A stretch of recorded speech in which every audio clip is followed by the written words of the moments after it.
Hello friends. आज हम एक इम्पॉर्टेंट टॉपिक करने जा रहे हैं। अभी तक आपने देखा होगा कि म्यूचुअल फंड में बहुत सारे इंडिविजुअल्स निवेश करते हैं या इक्विटी शेयर्स में निवेश करते हैं, बट उनको निवेश के बाद जो आय होती है, whatever earning they are having from those investment, वो हम कैसे टैक्स करेंगे। बिकॉज टैक्स एक ऐसा मुद्दा है जो हर व्यक्ति को, अगर वो टैक्सेबल इनकम के अंदर आता है तो उसे टैक्स देना होता है। तो इसलिए आज हम ये सीखेंगे दैट कि म्यूचुअल फंड या इक्विटी शेयर या और कोई शेयर्स या डेप्ट ओरिएंटेड फंड वगैरह में अगर आप निवेश करें तो उसके ऊपर आप टैक्स की अदायगी कैसे करेंगे, हमारे कौन सी प्रोविज़न, कौन से सेक्शन क्या बात करते हैं।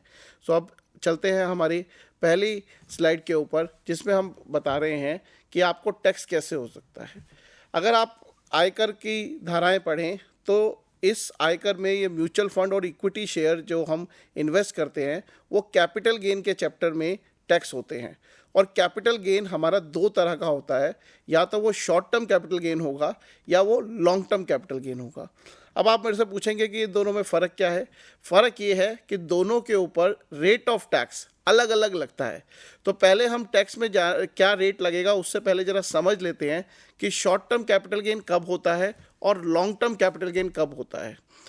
शॉर्ट टर्म कैपिटल गेन अगर हम बात करें तो उन्होंने कहा कि अगर इक्विटी के लिस्टेड शेयर हैं जो किसी भी स्टॉक एक्सचेंज पे लिस्टेड हैं, या फिर ऐसे म्यूचुअल फंड जिसको हम कहते हैं इक्विटी ओरिएंटेड फंड या ईएलएसएस भी जिसको उस कैटेगरी में आते हैं, जिसमें मेजॉरिटी इन्वेस्टमेंट जो होता है म्यूचुअल फंड इक्विटी मार्केट में करता है, शेयर्स में करता है, तो उस केस में कहा जाता है कि अगर आपने वो म्यूचुअल फंड की यूनिट या वो शेयर्स अगर 12 महीने के अंदर अंदर बेच दिए खरीद के, सो मैंने मान लीजिए 15 अप्रैल को वो शेयर खरीदे और 15 जनवरी को वो शेयर बेच दिए, सो वो 12 महीने से कम का अगर मेरा होल्डिंग पीरियड है तो हम उसे शॉर्ट टर्म कैपिटल गेन कहते हैं। अगर वो पीरियड 12 महीने से ज़्यादा है, डेट ऑफ परचेज और डेट ऑफ सेल का डिफरेंस अगर वो 12 महीने से ज़्यादा है तो वो लॉन्ग टर्म कैपिटल गेन हो जाएगा, और अगर वो शॉर्ट 12 महीने से कम है तो उसे हम शॉर्ट टर्म कहते हैं। या हम इसको हम टेक्निकल टर्म्स में अगर हम बात करें इनकम टैक्स एक्ट की भाषा में, तो ये शेयर जो हैं वो शॉर्ट टर्म कैपिटल एसेट्स कहलाते हैं, और इनको जब ट्रांसफ़र करते हैं तो या तो मुझे गेन होगा तो इसको हम शॉर्ट टर्म कैपिटल गेन कहेंगे, या मुझे लॉस होगा तो शॉर्ट टर्म कैपिटल लॉस कहेंगे। दोनों चीज़ें हो सकती हैं फ्रेंड्स। या मैंने 100 रुपये का शेयर खरीदा और 125 रुपये का बेच दिया, तो ये 125 और 100 का जो डिफरेंस है 25 रुपये का मुझे गेन हुआ। अब ये गेन शॉर्ट टर्म है या लॉन्ग टर्म है, ये डिपेंड करेगा कि मैंने वो कितने दिन में बेच दिया।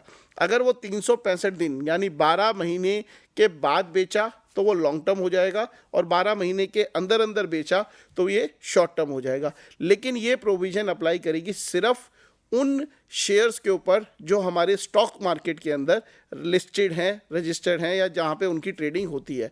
अगर कोई विदेशों में किसी स्टॉक मार्केट पे कोई शेयर रजिस्टर है जो मैं खरीदूंगा बेचूंगा, उसके ऊपर ये प्रोविज़न अप्लाई नहीं करेगी। ये सिर्फ इंडियन स्टॉक एक्सचेंज में जो शेयर हमारे लिस्टेड हैं उनके ऊपर ये धारा अप्लाई करती है।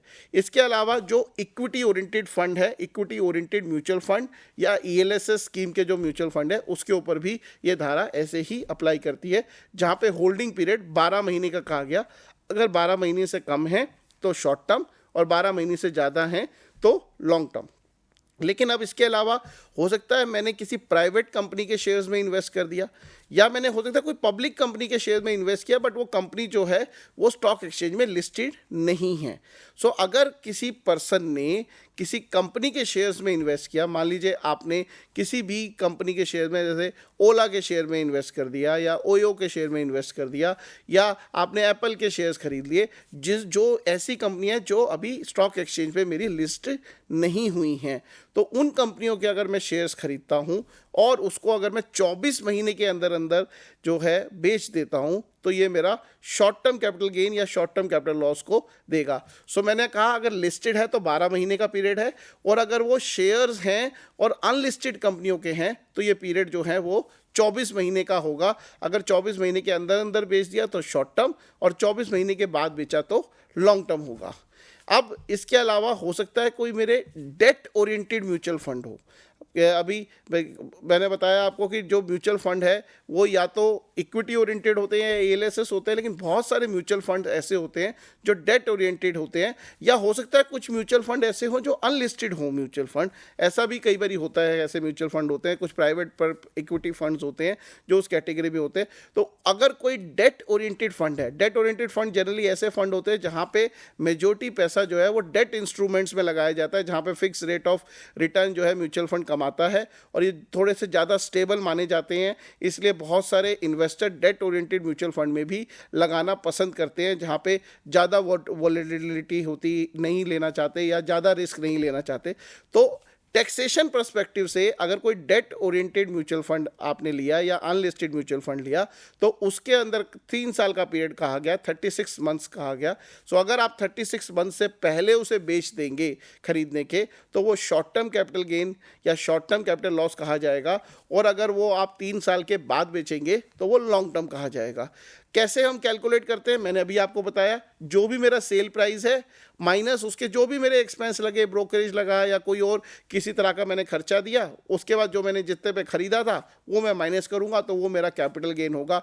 अगर ये सेल प्राइस मेरा कम है और एक्सपेंस और परचेज प्राइस ज़्यादा है तो लॉस हो जाएगा, अदरवाइज ये क्या होगा, मेरा गेन होगा। और अगर मैंने ये 12 महीने, 24 महीने या 36 महीने, जो 3 तरह के मैंने आपको बताए, उसके अंदर अंदर बेच दिया, तो इसको हम कहेंगे शॉर्ट टर्म कैपिटल गेन या शॉर्ट टर्म कैपिटल लॉस।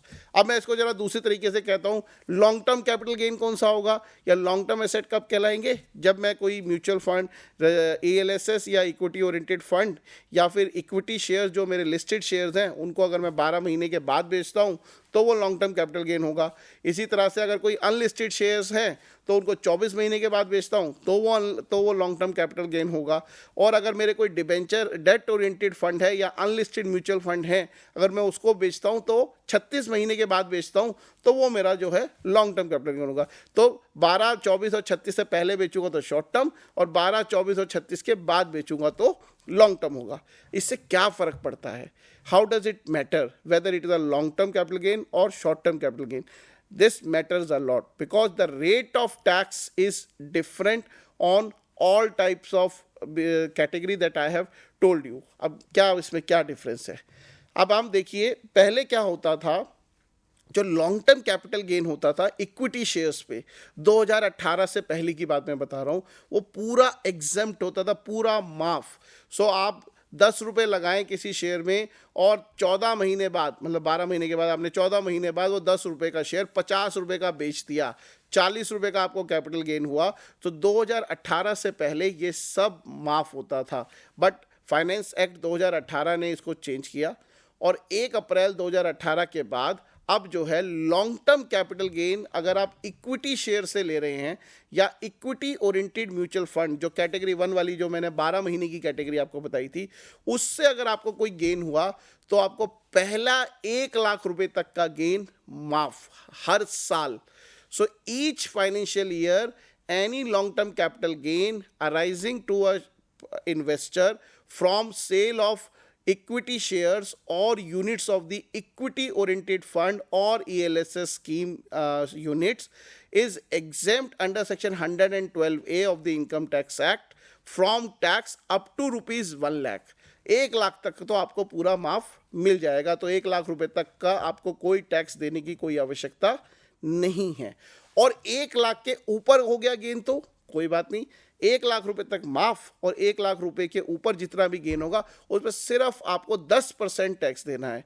सो आपने जो है 10 रुपए का शेयर 50 या 10 रुपए की यूनिट आपने 50 रुपए की बेच दी, कोई बात नहीं, 40 मल्टीप्लाई बाय जितने भी यूनिट्स थे, मान लीजिए 1 लाख यूनिट थे, तो 40 लाख रुपए में 1 लाख माफ, और जो 39 लैक्स है उसके ऊपर आपको 10% का कैपिटल गेन आपको देना है, which is long term capital gain on listed securities और इक्विटी ओरिएंटेड फंड्स जो हमारा होता है। सो ये आपका बहुत ही कम टैक्स है, 10% इज़ नेग्लिजिबल। हर कोई जो है वो 10% देना चाहता है। अब हम आते हैं कि सर अगर यही कैपिटल गेन मेरा शॉर्ट टर्म हो, तो अगर ये मेरा शॉर्ट टर्म कैपिटल गेन हो गया, शॉर्ट टर्म कैपिटल गेन मतलब 12 महीने के अंदर अंदर मैंने अगर इक्विटी शेयर्स जो हैं वो बेच दिए या units of equity oriented fund मैंने उसको बेच दिया, तो क्या होगा? तो मेरा सेक्शन लगेगा 111A, 111 A section. This 111 capital A section will talk about that this tax rate will be 15% only. So आपको जो है अगर 10 रुपये का मैंने शेयर खरीदा और 50 रुपये का बेच दिया और 12 महीने के अंदर अंदर बेच दिया, तो मुझे एक स्पेशल रेट, सब्सिडाइज रेट सिर्फ 15% इस पे लगेगा। सिमिलरली कोई म्यूचुअल फंड की यूनिट मैंने खरीदी और वो mutual fund equity oriented fund है या ELSS स्कीम का कोई फंड है, तो उसके ऊपर भी मुझे जो टैक्स देना है गेन के ऊपर वो सिर्फ और सिर्फ 15% देना है। सो अगर 12 महीने के अंदर अंदर हुआ तो 15% और 12 महीने के बाद हुआ तो 1 लाख तक एग्जेम्प्ट और 1 लाख के ऊपर 10%। बट शॉर्ट टर्म में कोई 1 लाख की कोई एग्जेम्पशन नहीं है। शॉर्ट टर्म में अगर आपको 10 रुपये का भी गेन हुआ तो भी आपको उसके ऊपर 15% का टैक्स देना पड़ेगा। ये रूल है। ये this is how we go under 1111 capital A. अब मान लीजिए ऐसा कोई इन्वेस्टर है या ऐसा कोई एसएससी है जिसकी other income other than this mutual fund की इनकम या इक्विटी शेयर्स की कैपिटल गेन की इनकम के अलावा जो है सिर्फ 1 लाख रुपए है और उसने जो है ये शॉर्ट टर्म कैपिटल गेन कमाया 3 लाख रुपए का, तो उसकी टोटल इनकम होगी 1 लाख प्लस 3 लाख 4 लाख रुपए। और हमें मालूम है कि अगर इंडिविजुअल का अगर ये केस है तो इंडिविजुअल की 2.5 लाख रुपए तक की इनकम एग्जेम्प्ट होती है। 2.5 लाख तक की इनकम पे हम कोई भी टैक्स नहीं लेते। सो 1 लाख की तो अदर इनकम पे अब कोई टैक्स नहीं लगेगा। बट ये जो हमने जो शॉर्ट टर्म कैपिटल गेन कमाया 111A वाला, इसके 3 लाख रुपए का, इसके ऊपर तो टैक्स लगना चाहिए 15%। लेकिन उन्होंने कहा कि to the extent of 2.5 lakhs, मतलब 1 लाख प्लस 1.5 लाख, क्योंकि ये मिनिमम मार्जिनल लिमिट जो है जो जिसके ऊपर टैक्स लगता है वो उससे नीचे है, तो 1.5 लाख के ऊपर कोई टैक्स नहीं लगेगा। सो मेरा टोटल इनकम मेरी कितनी हो जाएगी? 4 लाख रुपए मेरी की टोटल इनकम है, 1 लाख की अदर सोर्स और 1.5 लाख का short term capital gain, 2.5 lakh हो गई। और उसके बाद जो बचा हुआ 1.5 लाख है उसके ऊपर मुझे 15% टैक्स देना पड़ेगा। अब यही मान लीजिए इसी एग्जाम्पल में मान लीजिए मेरी जो है वो लॉन्ग टर्म कैपिटल गेन से इनकम होती 3 लाख रुपए की, तो क्या करते? तो क्या होता? तो मेरी लॉन्ग टर्म कैपिटल गेन की जो 3 लाख की इनकम है उसमें पहला 1 लाख तो माफ हो जाता, तो वो माफ हो जाएगा। अब कितना बचा? 2 लाख बचा। बाकी इनकम है 1 लाख। सो 1 लाख प्लस 2 लाख को मैं ऐड करूंगा तो 3 लाख हो गई। 3 लाख में से मैं 2.5 लाख की जो बेसिक एग्जम्पशन है वो दे दूंगा। उसके बाद जो 50,000 बची, उस 50,000 के ऊपर मुझे 10% का कैपिटल गेन जो है long term capital gain under section 112A जो हमारा इनकम टैक्स प्रोविजन के तहत मुझे वो देना पड़ेगा। This is what I have to give. So ये दो मैंने आपको सेक्शन बताए, 111A जिसमें 15% शॉर्ट टर्म पे, और दूसरा मैंने 112A बताया जो हमारा लॉन्ग टर्म कैपिटल गेन के ऊपर जो हमारा लगता है जिसमें 10% का रेट। ये दोनों चीज़ें मैंने आपको बता दी। अब हम चलते हैं अगली कैटेगरी के ऊपर। मेरी अगली कैटेगरी जो मैंने आपको बताई थी वो थी 24 महीने वाली। वो कौन से शेयर थे? वो शेयर्स थे मेरे अनलिस्टेड शेयर। और अनलिस्टेड शेयर, और उसमें मैंने बताया कि अगर आपने 24 महीने के अंदर अंदर वो शेयर बेच दिए तो उसका जो है शॉर्ट टर्म कैपिटल गेन होगा। लेकिन उस शॉर्ट टर्म कैपिटल गेन के लिए आपके पास कोई स्पेशल रेट नहीं दिया गया। Meaning thereby that any short-term capital gain on sale of unlisted share is taxable at the normal rate whatever is applicable to the assessee. So जो भी rate assessee पे अप्लाई हो रहा है, चाहे वो 5% का हो, चाहे वो 20% का हो, चाहे वो 30% का हो, या वो अगर वो नई रिजीम में गया तो 5, 10, 15, 20, 25, 30 जो भी उसका रेट ऑफ टैक्स है वो उसकी नॉर्मल इनकम में जुड़ जाएगा। और नॉर्मल इनकम में जुड़ने के साथ उसके जो भी रेट ऑफ टैक्स जिस भी स्लैब रेट में वो आ रहा है उस स्लैब रेट के हिसाब से उसको हम क्या करेंगे? उसका टैक्स ले लेंगे। अब यही शेयर्स, यही अनलिस्टेड शेयर अगर मान लीजिए मैंने 24 महीने के बाद बेचे, सो ये शेयर जो है 24 महीने के बाद बेचने के कारण ये क्या हो गया, मेरा लॉन्ग टर्म कैपिटल गेन हो गया।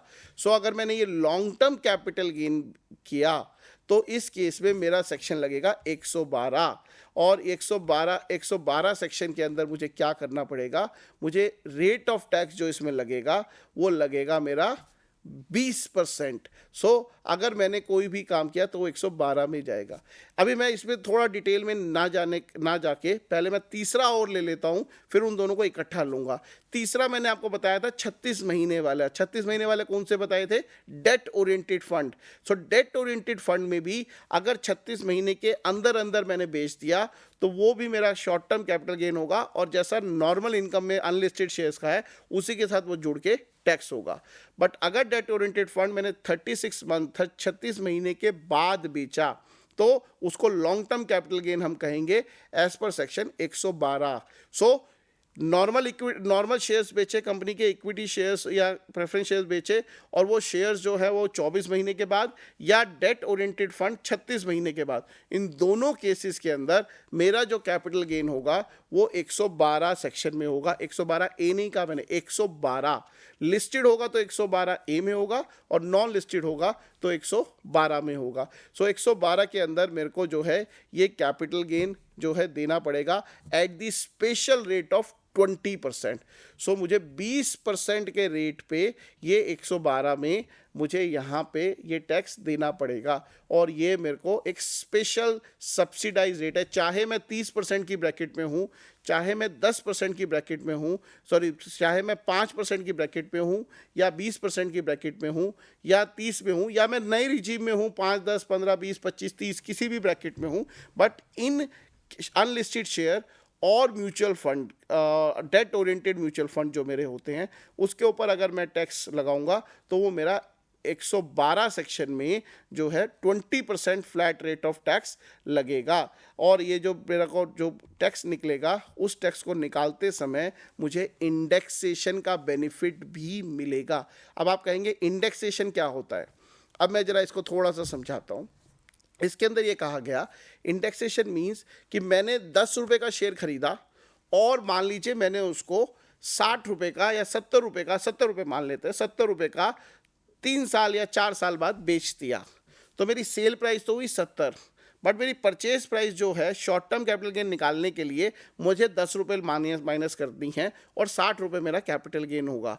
बट अगर ये लॉन्ग टर्म कैपिटल गेन हुआ, और किससे हुआ, अनलिस्टेड शेयर से या डेट ओरिएंटेड फंड से, तो ये 10 रुपये को मेरे को इन्फ्लेशन एडजस्ट करना है, इन्फ्लेशन का मुझे इंडेक्सेशन अलाउ होगा, और ये इंडेक्सेशन जो है हर साल सरकार जो है अपना CII जो है वो निकालती है, नोटिफाई करती है, उसके बेसिस पे। जैसे 2001-2002 का CII 100 था, अभी फाइनेंशियल ईयर 22 और 23 का सरकार ने CII जो दिया है वो 327 दिया है या 330 दिया है, तो मतलब लगभग 3 गुना। तो अगर किसी ने 2001-2 में वो शेयर खरीदे होंगे और उसको आज बेच रहा होगा तो 10 रुपये का लगभग 3 गुना उसका कॉस्ट हो जाएगी। तो 10 की बजाय हम उसकी कॉस्ट 30 रुपये गिनेंगे, और सेल प्राइस 70 है, तो 70 माइनस 30 के ऊपर जो भी डिफरेंस है 40 रुपये, उसके ऊपर आपको जो है 20% जो है टैक्स देना पड़ेगा।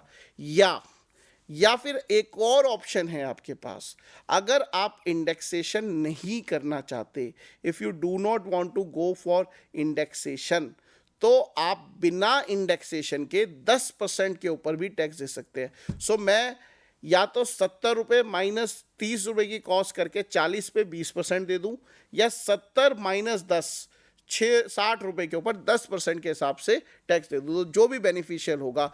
तो अगर मान लीजिए 70 माइनस 30 करूँगा, इंडेक्सेशन के साथ अगर लेता हूँ, तो कैपिटल गेन आया 40 रुपये, इसके ऊपर 20% टैक्स आया 8 रुपये।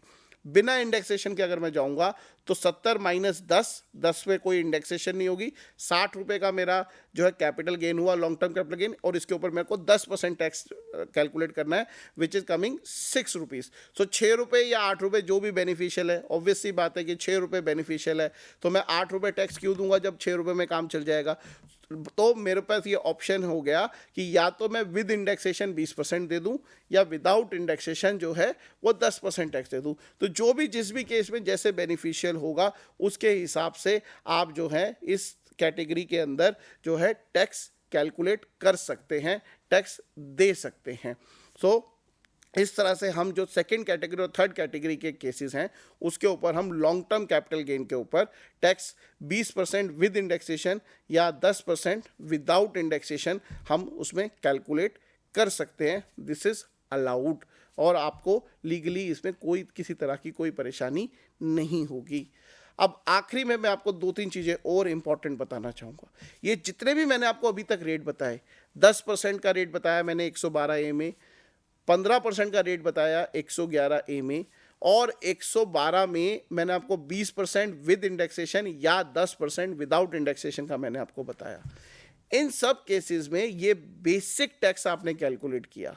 इसके ऊपर जो भी एसएससी के ऊपर अगर कोई सरचार्ज एप्लीकेबल हो रहा है तो वो सरचार्ज आपको उसमें ऐड करना है, और सरचार्ज जो है उसकी टोटल इनकम के बेसिस पे कैलकुलेट होता है कि जैसे इंडिविजुअल के केस में अगर वो 50 लाख से ऊपर है और 1 करोड़ से कम है तो 15% सरचार्ज लगेगा। 1 करोड़ से 2 करोड़ है, 2 करोड़ से 5 करोड़ है, या 5 crore and above, so it goes at to कि सरचार्ज जो है 37% तक जाता है।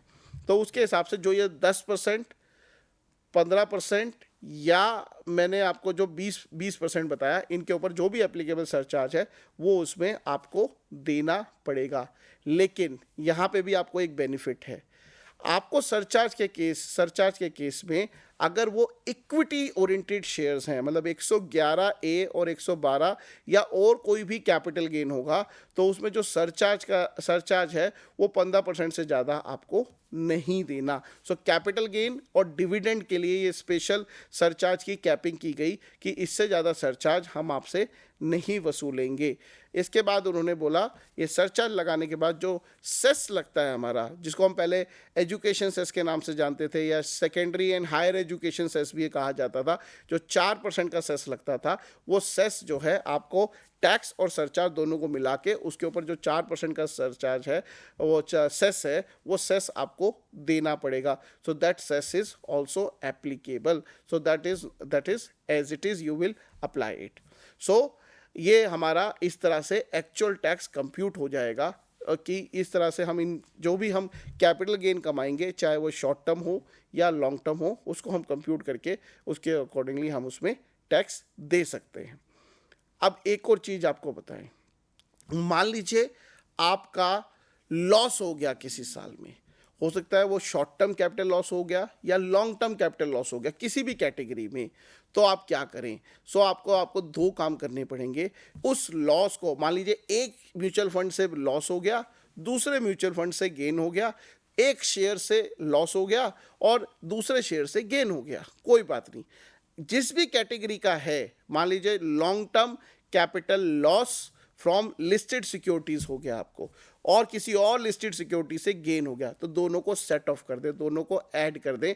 दोनों को ऐड कर देंगे तो जो नेट में इनकम आएगी सिर्फ उसी के ऊपर टैक्स देना है, उसके अलावा आपको टैक्स नहीं देना। तो ये हम सेटिंग ऑफ की बात कर रहे हैं, तो ये इस तरह से आप अपने जो भी नेट इनकम है उसके ऊपर ये टैक्स दे सकते हैं। सो आई थिंक मैंने जितना आपको एक्सप्लेन किया, ये इस तरह से आप म्यूचुअल फंड और इक्विटी शेयर्स के जो है अपना टैक्स कैलकुलेट करके आप उसका टैक्स का भुगतान कर सकते हैं। So with this, thank you very much friends.